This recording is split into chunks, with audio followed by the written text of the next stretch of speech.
turi muri aya materaniro buri muntu wese afite icyo bagiye bamubikaho. Urugero nge barambitse bambikana n'umugore avuga ngo urugo ntiruzamara kabiri, ariko rumaze imyaka 7. ubwo se ntibasebye? Bari barabitse abana bawe baravuga ngo ntibaziga, ubu se ntibari kwiga? Bari barakubitse aravuga ngo muri covid uzasubira mu cyaro, ubu se suri kurira ifiriti mu mujyi wa Kigali? Bari barakubitse baravuga ngo uzapfa udakoze ubukwe, niwabukoze se no mu bukwe bakiyarurira. Zamura ikiganza uvuge ngo abakubitse nibo bazakubikura. Imana ishimwe. Ariko turi muri amateraniro dushimye Imana imenya abazungu ikanamenya n'abazunguzayi. Tuyihereze icyubahiro, yihereze icyubahiro. Ni Imana imenya abazungu ikanamenya n'abazunguzayi, kandi amaboko Imana ikoresha itabara umupilote ni nayo maboko itabarisha umunyonzi. Ntabwo irobanura ku butoni. Niko Petero yavuze, yaravuze ngo mu mahanga yose uko waba umeze kose ukaba uyubaha ugakora ibyo gukiranuka irakwemera. Hanyuma amazina nitwa Bihutira kuvuga Etienne. Umugabo ndubatse, mfite umudamu n'abana 2. Ndi umukristo, Imana ibaho umugisha mu izina rya Yesu. Iyo niyo titire nakomeye ibaho. Kandi ishimwe cyane. Hanyuma nejejwe n'Imana cyane mu mutima kubana namwe muri aya materaniro. Twigeze tubana mu materaniro ya nijoro. Imana ishimwe. Ariko Imana ishimwe yuko twongeye kubonana kandi dufite ibyishimo mu izina rya Yesu. Amen. Munyemere dusome ijambo ry'Imana Imana impaye kugira ngo turiganireho. Turi buze no kuza gufata umwanya munini tuze gusenga. Imana wo mu ijuru habwe icyubahiro. Fata mugenzi wawe mu kiganza umubwire ngo abantu baza amakuru yo hakuno, ariko Imana yabahisha amakuru yo hakurya. Mubwire ngo abantu baza amakuru yo hakuno, ariko Imana yabahisha amakuru yo hakurya. Hanyuma ntabwo Imana ikurebera aho igukuye, Imana ikurebera aho ikujyanye. Ihagarara mu itangiriro ikakubwira ibyo mwiherezo. Niyo mpamvu dusenga ukaba waburaye, Imana ikakubwira ngo umwana wawe aziga muri Canada, ukibaza ibi bintu uyu muhanuzi navange. Oya, Imana igukura mu gihe urimo ikakwinjiza mu gihe izakoreramo. Umuririmbyi wa 50 yararirimbye aravuga 49 mu gitabo cyo gushimisha Imana. Yararirimbye aravuga ngo ibihe cenga, haravuga ngo Uwiteka ibi bihe byo bintarura mu mpagarara. Aravuga ngo binyigizaho Yesu ari.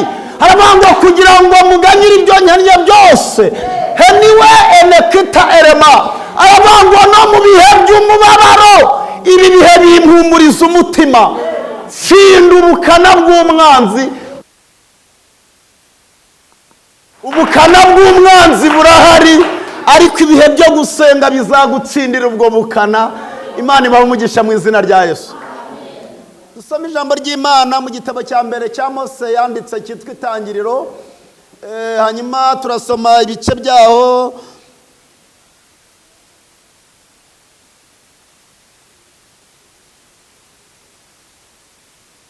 Turasoma ibice byaho 37. Munyemerere turasoma umurongo wa 31. Dusome tugere ku wa 34. Twigire hirya gatoya twongere dusome muri iki gitabo cy'Itangiriro ibice 45. Hanyuma dusome umurongo waho w'9. Mbabwira ijambo rikomeye Imana impaye kuri uyu mugoroba kugira ngo tuganireho. Imana ibahe umugisha. Tangira ibice byaho 37 umurongo wa 31. Hari ijambo rivuze ngo benda yakanzu ya Yozefu, babaga isekurume y'ihene, binika ikanzu mu maraso yayo, behereza yakanzu ndende bategeka ko bayijyana kwa se. Bamutumaho bati twabonye iyi none umenye ko yaba ikanzu y'umwana wawe cyangwa atariyo. 33 arayimenya aravuga ati ni ikanzu y'umwana wanjye. inyamaswa y'inkazi yaramuriye nta gushidikanya, Yozefu yatanyaguwe nayo. Yakobo ashishimura imyambaro ye, akenyera ibigunira, amara iminsi myinshi yiraburiye umwana we. Mwakire neza ijambo ry'Imana. Muri iki gitabo cy'Itangiriro ibice 45 turasoma umurongo waho w'9. Hari ijambo rivuze ngo nimwihute muzamuke mujye kuri data, mumubwire muti umwana wawe Yozefu tukubwire ngo Imana yamugize umutware mu gihugu cya Egiputa hose, manuka umusange ntutinde. Amen. Twongere dusubiremo uyu murongo. Nimwihute muzamuke mujye kuri data, mumubwire muti umwana wawe Yozefu ngo tukubwire yuko Imana yamugize umutware mu gihugu cya Egiputa hose, manuka umusange ntutinde. Amen. Nshaka kugira ngo tuganire kuri iri jambo rikomeye Imana impaye kugira ngo tuganireho. Ntabwo mbikunda, ariko iyo bibaye ngombwa iyo ari wo mwuka njemo nkunda kubikoresha. Fata mugenzi wawe mu kiganza cy'iburyo umukomeze, hanyuma mvuga iyi ntego y'iri jambo, hanyuma ndisobanureho tuze kubona n'akanya dusenga Imana. Mugenzi wawe mu kiganza umubwire ngo abakubitse nibo bazakubikura. Ijambo ryitwa kubika ni ugutangaza ko umuntu yapfuye, kubikura ni ugutangaza ko byari ibinyoma atapfuye. Vuga umunyeganyeza umubwire ngo abakubitse ni nabo bagiye kukubikura. Imana ishimwe. Nta bandi bazakubikura, nibo. Aba nibo bavuze ko yapfuye, ni nabo bagiye kuvuga ko yabaye umutware. Hanyuma kuri uyu mugoroba Imana ikubikuye ahantu abanzi bawe bari barakubikiye, kandi ahantu bakubikiye ni naho bagiye kugenda bakubikurire. Imana ishimwe.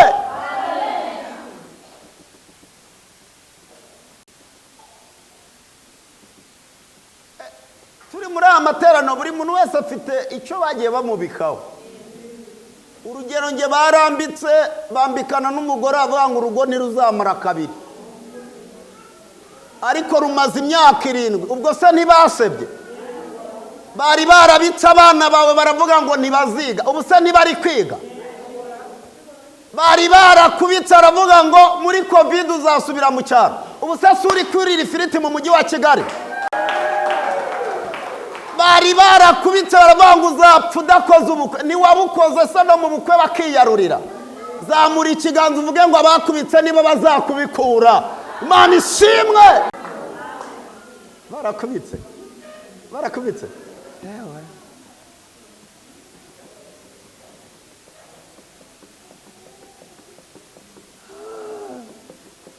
urumva nezerewe uyu mugoroba. Ugiye kubikurwa ahantu bakubikiye. Ugiye kubikurwa ahantu bakubikiye. Ahantu bakubikiye ugomba kubikurwa. Imana ishimwe. Hanyuma dushimye Imana, Imana ikomeye. Dufite ibintu abarokore dutinda Imana itumva. Ukanarira, ukarira Imana ntibitegera amatwi, kandi ukarira. Icyambere Imana itumva kandi kituriza ni ijambo rivuga ngo abantu baramvuga. Fata mugenzi mu kiganza umubwire ngo mvuga vuba nawe bagutangire. Ntawe batavuga rwose, ihangane rwose, ntawe batavuga rwose pe, ni ibintu bibariza bidakenewe. Ntawe batavuga, ukuri nawe batavuga. N'uwo batari kuvuga bari kumurepetaho, mu kanya baraje bamutangire. Hanyuma umuntu nakuvuga ujye umubwira ngo shyiramo agatege, nawe baraje bagutangire. Ntawe batavuga.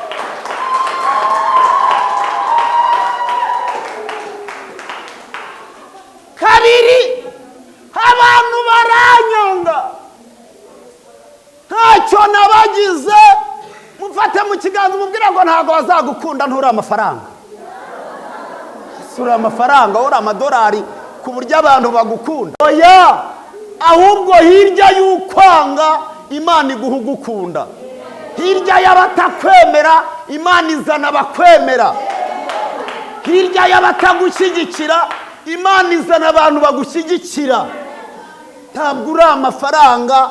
Hanyuma niba warahuye n'abakwanga, kugira ngo Imana ikomore icyo gikomere izakuzanira abagukunda. Kintu Imana yumva gusenga. Amasengesho ntabwo afatika ariko azana ibintu bifatika. Amasengesho ntabwo agira formule ariko azana ibintu bifite formule. Kabiri gatatu, amasengesho ni wo mutungo wimukanwa ubaho. Bindi byose ntabwo babyimukana ariko amasengesho n'umutungo wimukanwa. Amasengesho ni amagambo tuzamura imbere y'Imana ariko akatugarukira ari ibikorwa. Ntabwo abantu bumva amagambo ahubwo abantu bategereje ibikorwa. Bivuze ngo abantu batemeye usenga bazemera Imana yasubije amasengesho.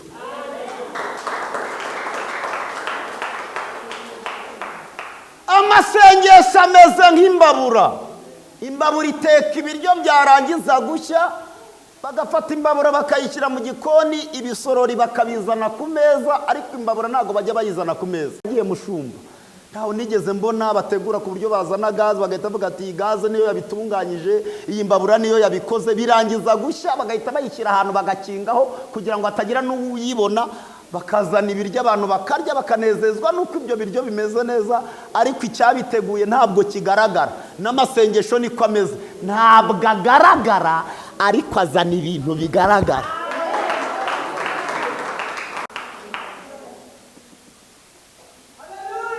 Ntabwo agaragara. Rero ibyo gutangira ngo narasenze ngo njya hariya oya. Dutegereje ibikorwa biva mu masengesho, ni nabyo bizatuma abantu bemera.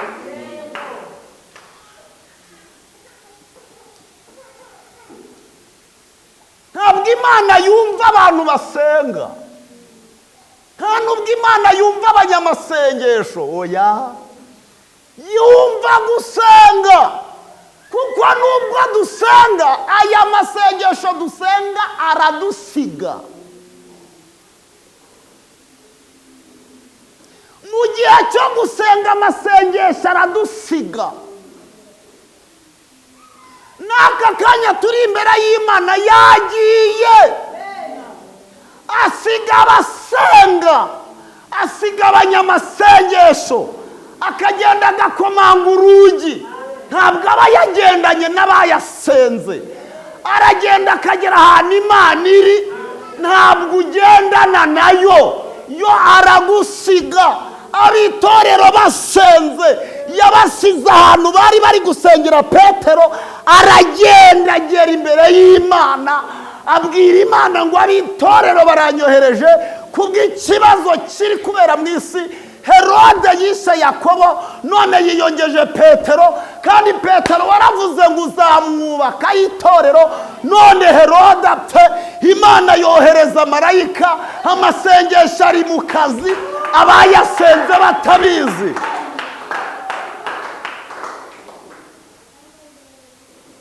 Yohereze mu miryango, uyohereze mu byapfuye, uyohereze mu bikorwa byawe.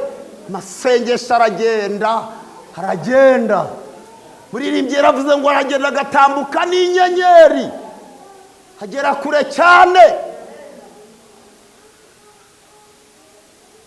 asiga abasenga akabazanira ibyo basengeye. Twongere twihereze icyubahiro. Amasengesho asiga abasenga akajya kubazanira ibyo basengeye. Twicaye aha amasengesho yagiye.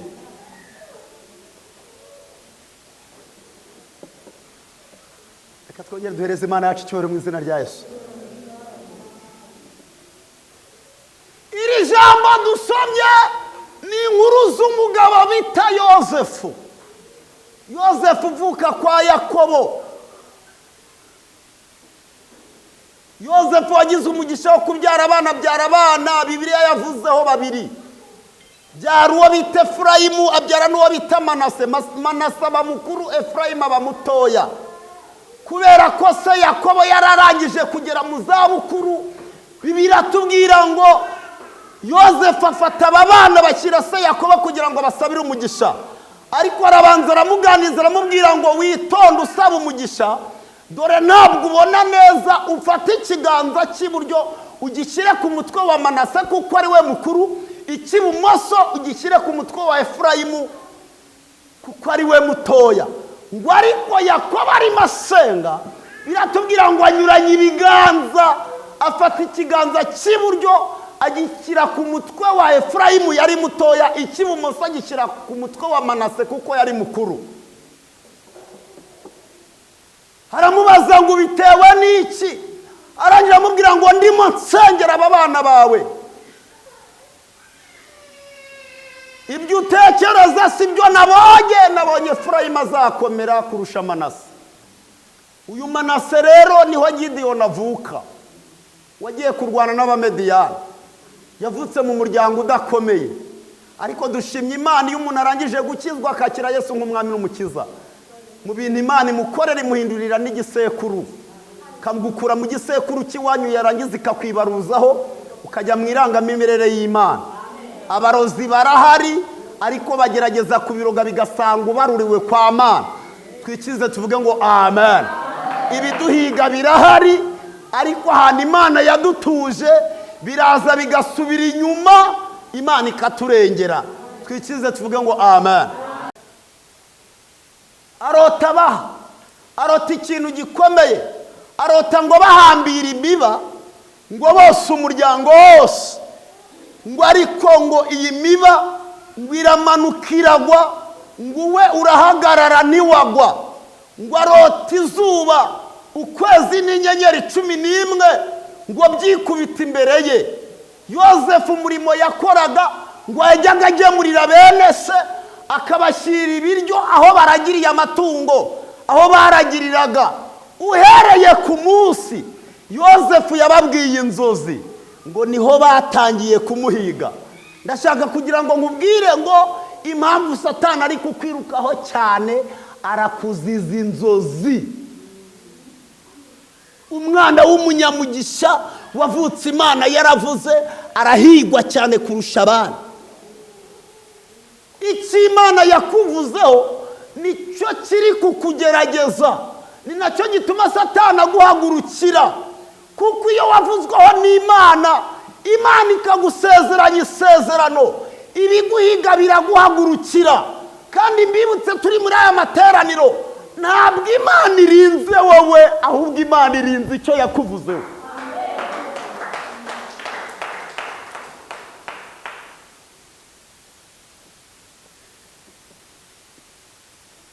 Imana irinze icyo yakuvuzeho. Ngo barangije bagira ishyari, bavuga ijambo rikomera ngo Yozefu agomba gupfa kugira ngo ziriya nzozi ze zitazasohora. Twamenye ko azaba umutware, twamenye ko tuzamupfukamira. Barangije bavuga ijambo rikomera amubwira ngo nukumwica kugira ngo ziriya nzozi ze zidasohora. Ngo bakora inama ari 11. Umwe aravuga ngo arapfa, uwa kabiri avuga ngo agomba gupfa, uwa gatandatu aravuga ngo agomba gupfa, uwa 9 aravuga ngo agomba gupfa. Bagera ku wa 10 nawe arabyanzura ngo agomba gupfa. Ariko Imana ihagarara muri iyo nama, ikorera muri Robeni. Robeni aravuga ngo twe kumwica. Dushimye Imana yuko mu nama zigambanira umukiranutsi harimo Robeni. Fata mugenzi we mu kiganza umubwire ngo Robeni arimo, niyo mpamvu utakozwe n'isoni. Mu nama zigambanira umukiranutsi Robeni arimo. Robeni ashinzwe iki? Ashinzwe kwica imigambi y'icakura kugira ngo izi cakura zidasoza imirimo y'amaboko yazo.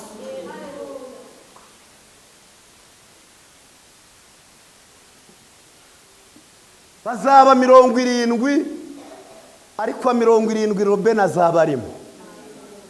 Robeni arababwira ngo twe kumwica, ahubwo mureke tumufate tumujugunye hano muri izi nzobo zacukuriwe kubika amazi.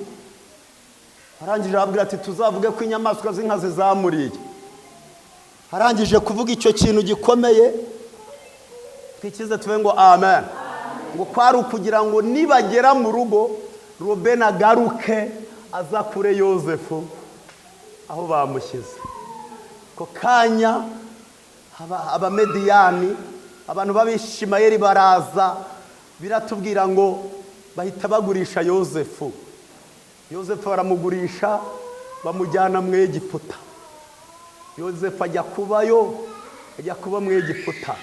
Ndibutse ikintu gikomeye, Imana ikunyuza ahantu udashaka ariko Imana ikakugeza ku cyo wasengeye. Imana ikunyuza mu byo udashaka ariko ikakugeza ku cyo wasengeye. Yozefu baramugurisha, barangije kumugurisha ngo basigara batakereza, baravuga ngo turagenda tubwire data ngo iki, ngo mu matungo baragiraga ngo bica ihene. N'iri jambo dusomye, bica ihene, ihene barayica, barangije bafata amaraso ya hene bagaraguramo wa mwambaro Yozefu yambaraga, ngo baragenda babwira se Yakobo, baramubwira ngo itegereze iyi kanzu, kuko iyi kanzu ni se Yakobo wari warayidodesheje. Mu mateka ya teoloji batubwiye ko iyi kanzu isobanura karande yo mu muryango. Ikanzu yo kwasko ni karande yo mu muryango, ariko turi muri aya materaniro Imana ikwambura ikanzu yo kwaso, ikwambika undi mwambaro.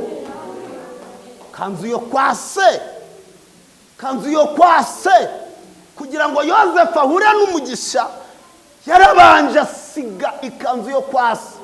Iyi kanzu yo kwase niyo bazereranye rero, niko Bibiliya itubwira. Iyi kanzu yo kwase barayizererana, iriho amaraso y'ihene, ngo baragenda babwira se Yakobo, baramubwira ngo inyamaswa z'inkazi zaramuriye. Ababashije ikimenyetso berekana ikanzu iriho amaraso, ariko ni ikanzu ya Yozefu bafite, ariko Yozefu ariho. Baragenda bakora ikiriyo, siko bakoze ikiriyo cy'ihene bakarira. Yewe wewe fata mugenzi mu kiganza ubwira ngo va ku kiriyo cy'ihene, Yozefu ni muzima. Yewe wewe uziko bakoze ikiriyo cy'ihene bakarira we, bakora ikiriyo cy'ihene. Bamwe ngo twamukundaga, abandi ngo iruko ridashira, abandi ati nigendere, abandi ati hangane. Kandi Yozefu ariho, abanyeshari bishe ihene bakora n'ikiriyo cy'ihene, ariko nubwo ari ikiriyo cy'ihene Yozefu ariho.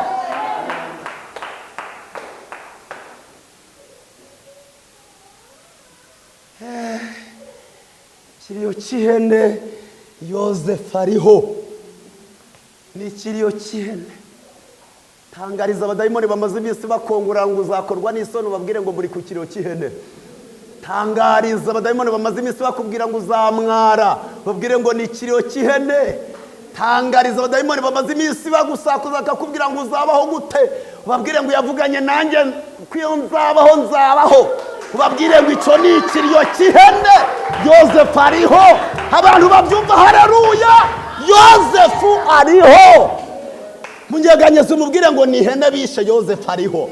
Ni ihene bishe ariko Yozefu ariho. Ni ihene bishe ariko Yozefu ariho. Yozefu ariho. Ni ihene biyiciye, Yozefu ariho.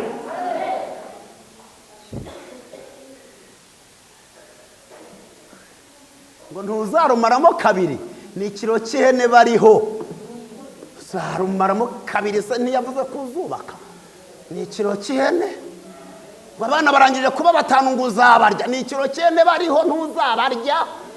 Yabaguhaye izaguha n'icyo bazarya, ngo ntibaziga ngo tuzaba tureba. Mbese barahagaze kugira ngo bazarebe uko uzabyifatamo. Batangiye no kurepeta indirimbo z'uburyo uzaseba, ariko aca akanya ko kurepeta, Imana ntizabaha kuririmba. Ni ikiriyo cy'ihene, Yozefu ariho.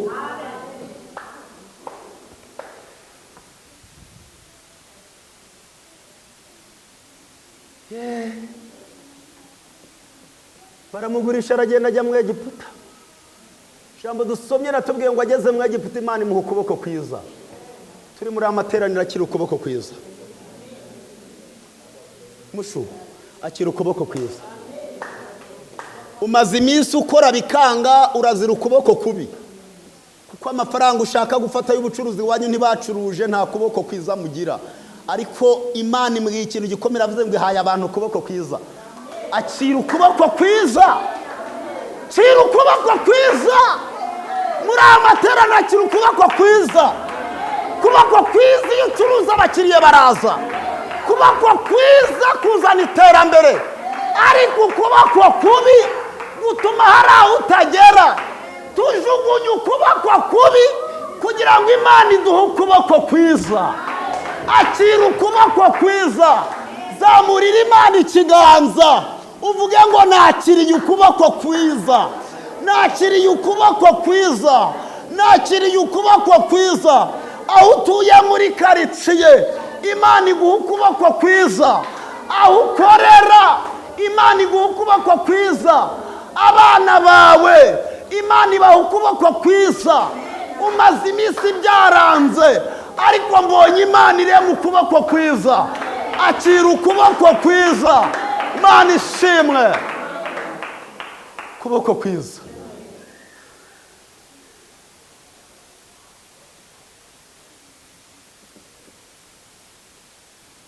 Uzi ko Yosefu nubwo yagezeyo umugore atahise amwifuza?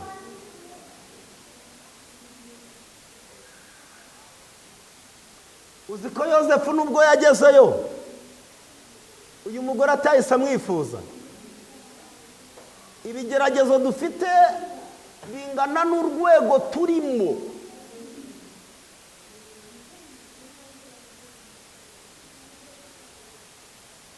Ibigeragezo dufite bingana n'urwego turimo. Hari ibintu bitakugerageza kubera ko utaragera kuri urwo rwego. Umushumba yaje ntwaye mu modoka, ariko ntabwo nzi aho esansi igeze, ariko biri kumugerageza kuko ni rwimo.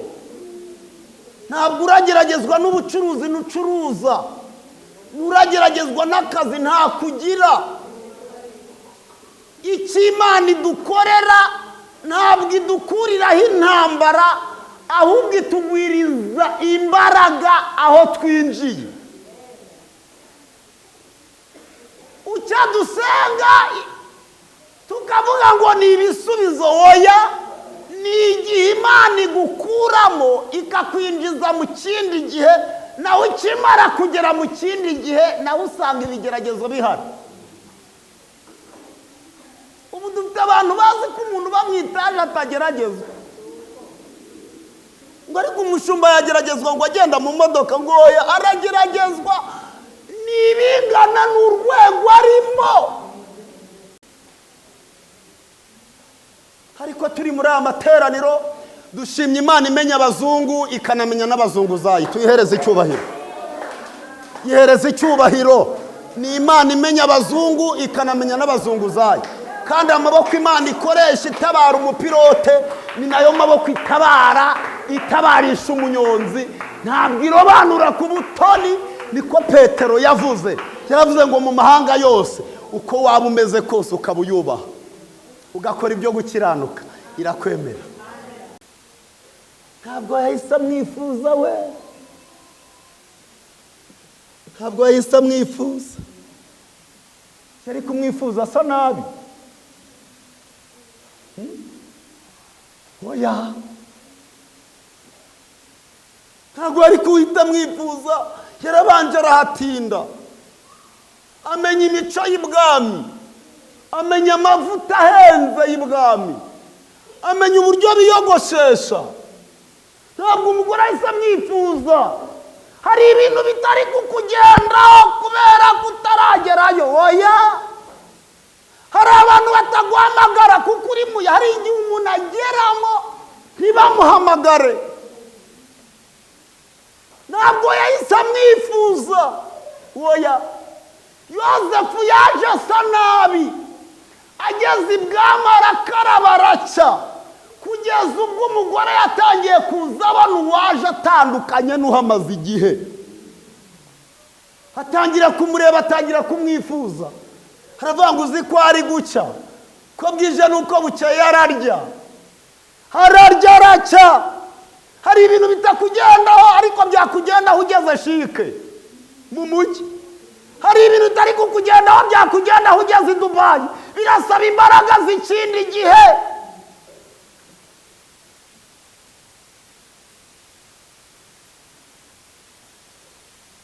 Abantu ngo baranyanze, oya. ugifite ya marete yitwa yaya yahembwe.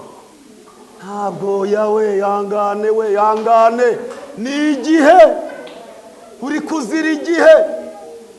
Hari inkweto bambara abamama zateye zihagaze, iyo atambutse hano ku makaro igenda iri kuvuga ngo ndabahaye ndabahaye ndabahaye.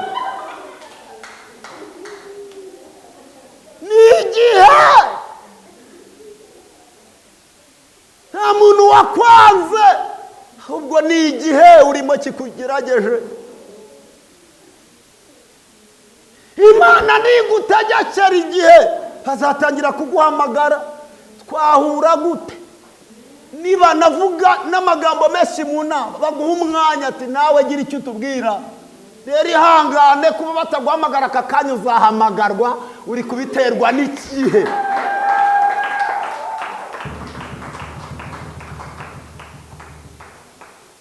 Tangira kumureba aramubwira atari kuri agahungu keza. Yozefu turakoze, ati ndagukunda, ati nanjye ndagukunda. Ageze aramubwira atari ko waje tukaganira unyegereye. Aramubwira atoya, mu bintu databuja yambwiye, yarambwiye ngo ibintu byose byo mu rugo arabimpaye ariko ntaza nkwegera. Aho ariko data uraza wishinga ibyuriya mugabo, njyewe ninjyewe ukubwiye ngo vayo, nguhaye uburenganzira. Ati tuganirire hangarangira avuga atangase niho tuganira kuri uyu musozi, bo tujya ahantu hishe tuganire. Yumvaga ari ibintu bisanzwe, yumvaga ari ibintu atatekereza. Umugore ageze aramubwira ati rero naragukunze. Yozefu turakoze, ariko ndashaka kugira ngo turyame.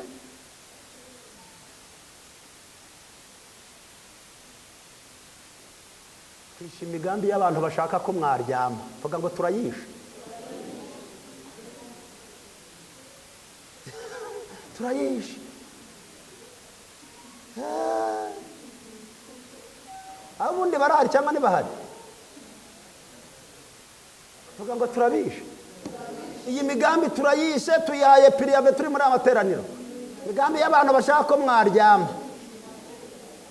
Uyu mugore ashaka ko Yozefu baryama, nta mugabo afite. Iyi migambi turayishe. Izi telefoni ziguhamagara saa sita z'ijoro ngo umeze ute ngo wariye, ziragukurikirana ziragushinzwe.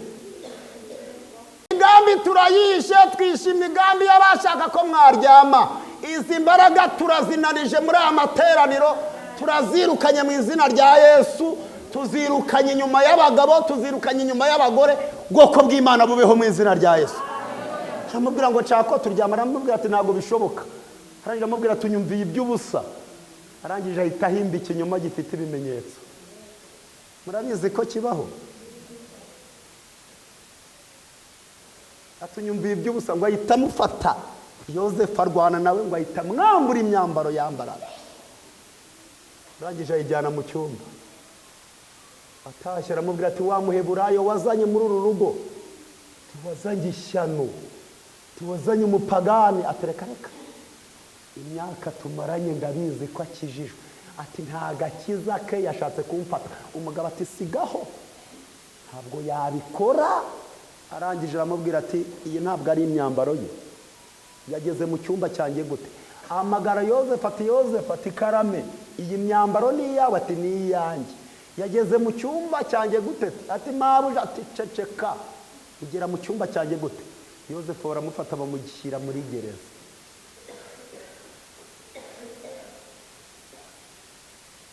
Ninde wamuburanira? Hari umuntu buriya wamuburanira? Ariko dufite Imana irwana. Yageze muri gereza afite imyaka 17. Amaramo imyaka 13. Iyi myaka 13 Faraho ararota. Iwaba havuka bari baramubitse bazi ko yapfuye. Niba ari n'umugabane we bari barawutanze, bumvaga byararangiye. Ngo Yakobo agahora arira, agahora n'umubabaro wo guhora yibuka umwana. Bakavuga ngo sinzi ko nzongera kubona umwana mwiza nk'uyu, kandi wari kuririra ariho. Ariko baramubitse. Nyemera unyeganyeze mugenzi we mu kiganza umubwire ngo ceceka we kurira Yozefu ari. Ndinyemera umbwira aka kantu umbwira umaze iminsi uri kurira ariko Imana yambwiye ikintu gikomeye iraje nambwira ngo ninze mbabwira ngo Yozefu ariho. Mwirira Yozefu wawe ariho, amasezerano yawe ariho, ibyawe biriho. Wirira Yozefu ariho. Mushumba Yozefu ariho. Ntago yapfuye ni ihene bishe ariko Yozefu ariho. Yozefu ariho. Yozefu ariho. Nubwo abayeho mu buzima bugoye ariko ariho. Nubwo ariho baramuvuze nabi ariko ariho. Nubwo ariho baramubeshyeye ariko ariho. Nubwo ariho baramugambaniye ariko ariho. Yozefu ariho. Nubwo ariho baramutaye ariho. Nubwo ariho adafite agaciro ariho. Nubwo ariho ari kurya impungure ariko ariho. Nubwo ariho yambaye umwambaro wa gereza ariko ariho. Igihe icyo ari cyo cyose ugihumeka uri umukandida w'ibyiza. Abadayimoni bakurekure.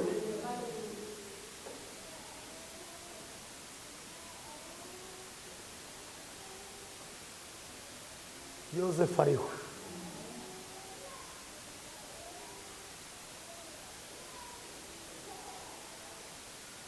Muri karitsiye baravuze mwamenye ibyabaye.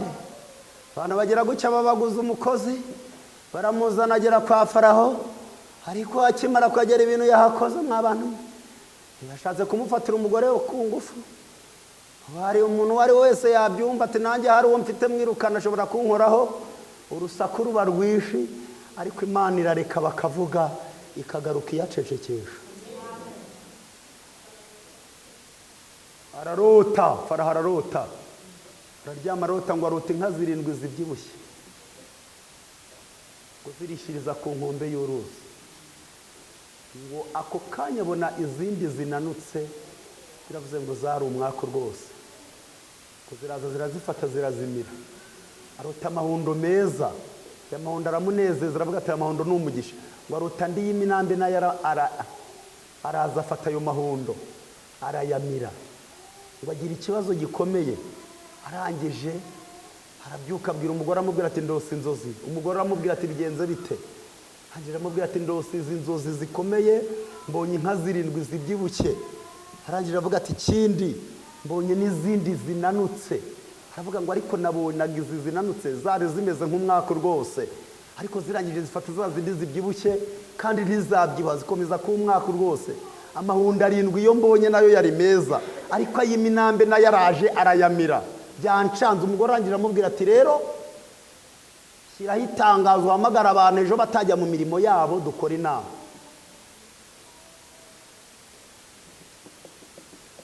Ntabwo Imana yakora ikosa ryo kwanga kugutabarira ahantu wasebeye.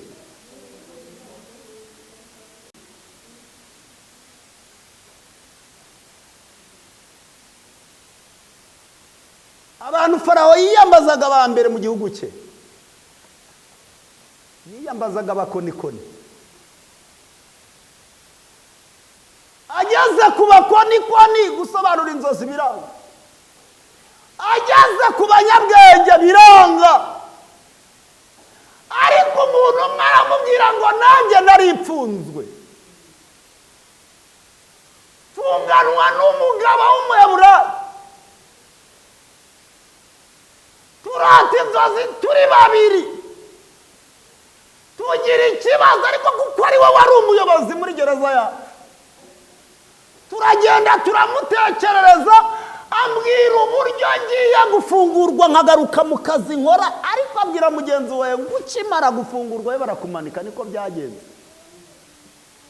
Mwami ibintu uko byaducanze ntabwo nahita mubwira amazina ye ukagenda ukamwambagaza nawe akava muri gereza akaza akadusobanuriza inzozi yarangiza agasubirayo. Umwami ako kanya ngo ahita avuga ijambo rikomera avuga ngo nimuhaguruka aka kanya mugende mumuhubuze muri gereza. Iri jambo narisomye rivuga ngo guhubuza. Yozefu baragenda bamuhubuza muri gereza.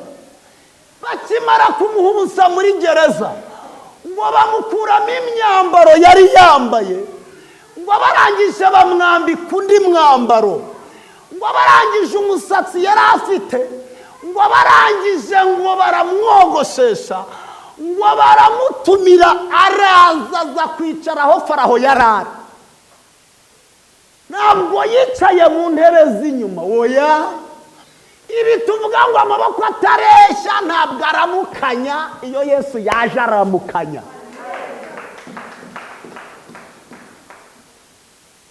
Amutumaho ahageze. Mbibutse ikintu gikomeye, yahageze umugore wamushyize muri gereza ahari. Imana ntabwo izabikora bagiye, izabikora bahari. Aramubaza ati washobora gusobanura inzozi? Harangije avuga ijambo ryo guhesha agaciro mu materaniro bari bateranye. Arabwira ngo ntabwo ngewe nabishobora, ariko gusobanura nuko Uwiteka. Nujya ugera mu bakomeye ujya ugaragaza imbaraga z'Imana. Icyubahiro cyawe kibure, hagaragara icyubahiro cy'Imana. Amubwira inzozi yarose, arangije amubwira ati ni imyaka 7 y'uburumbuke. Arangije amubwira ngo izakurikirwa n'imyaka 7 y'inzara. Arangije amubwira ati rero aka kanya mushaka umunyabwenge w'umuhanga uri mu mwuka w'Imana. Mu gihe akiri kubitekereza ngo arahindukira aramureba, aramubwira ati nta wundi munyabwenge w'umuhanga uri mu mwuka w'Imana uretse wowe. Sambere akuramo impeta arayimwambika, isobanura amasezerano. Arangije amubwira ikintu gikomeye, aramubwira ngo ndategetse urajya uyobora iki gihugu cya Egiputa cyose. Aramubwira ngo uretse intebe yanjye gusa, ahandi hose ujye uyobora. Ntabwo yari umukozi mu rugo.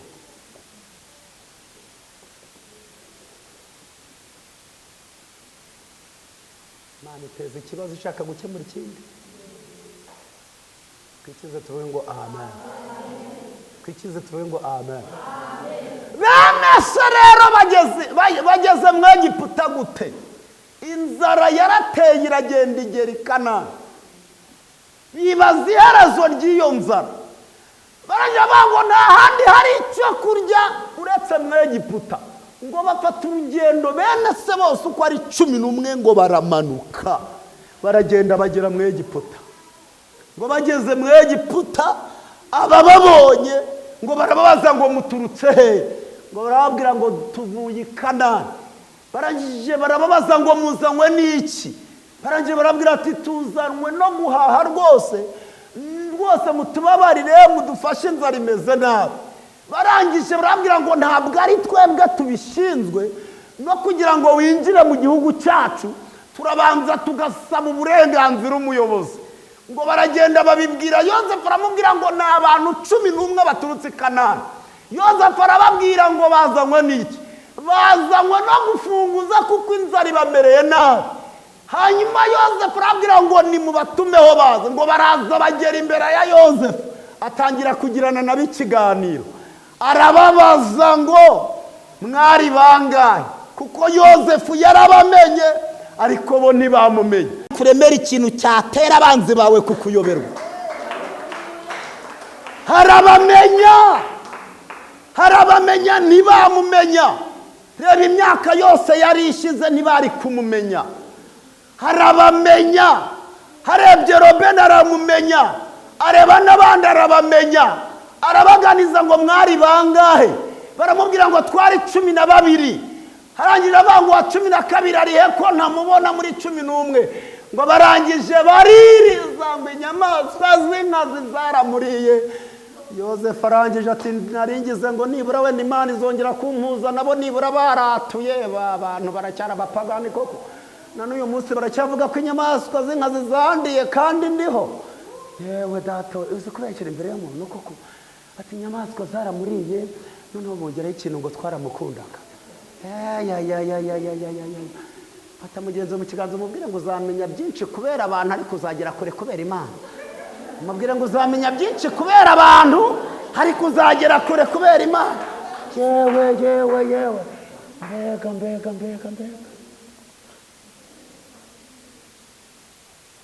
Baramukundaga buriya ra.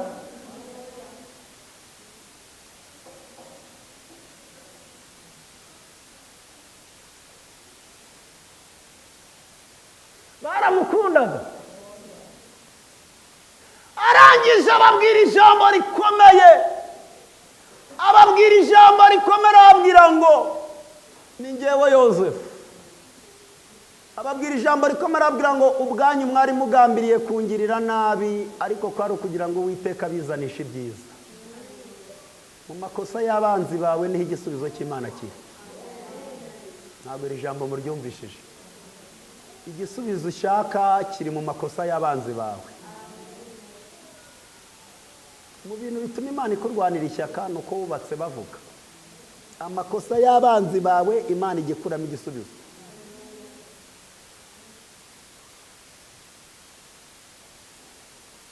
Buriya ni nko kubashimira ati mwarakoze kungurisha, byatumye ngera ku mugambi w'Imana vuba.